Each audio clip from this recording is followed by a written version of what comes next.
NWA main event, proud to carry on the tradition of the National Wrestling Alliance here in the state of Tennessee. If you track back NWA main event's lineage throughout history, you sooner or later come to a point with a name that you're very familiar with, which is Nick Gulas, who was the NWA promoter here in this territory back many years ago. Mike Porter looking to carry on the tradition of the National Wrestling Alliance here in Nashville, Tennessee, and the state of Tennessee altogether. A lot of footage you're seeing today coming from the old Nick Gulas days of wrestling here in Tennessee. Coming up next, Tojo Yamamoto, great wrestling figure here in Tennessee.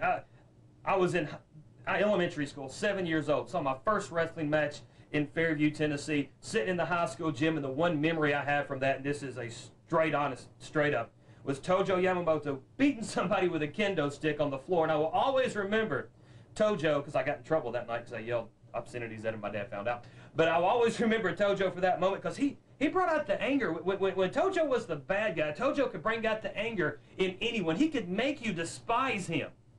But then when Tojo Yamamoto wanted the fans to love him, nobody did it better than the great Tojo Yamamoto.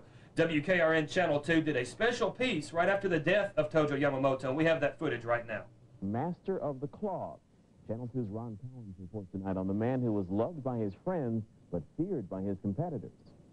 Tojo was a master at almost anything that he wanted to do in that ring. He whacked me up with a couple of times.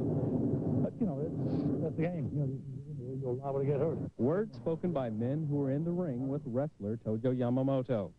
Today, there were no body slams or cheering fans, only those who loved Tojo.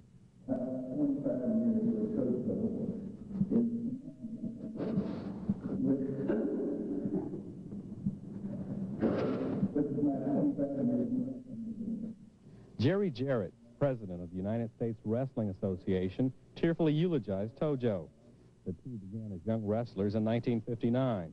After Nick Gulas, seen here on the right, along with heavyweight boxing champion Joe Louis, brought Tojo to Tennessee. I think that the fans and myself will miss his personality in the ring and out of the ring. He brought a lot of enjoyment, entertainment to a lot of fans in this area. I'm even still carrying an ear that's got a hole in it where a judo chop busted it. Despite his dominance in the ring, Tojo is remembered as a loner. Tojo was a great wrestler, and Tojo was kind of a hard guy to really know, you know.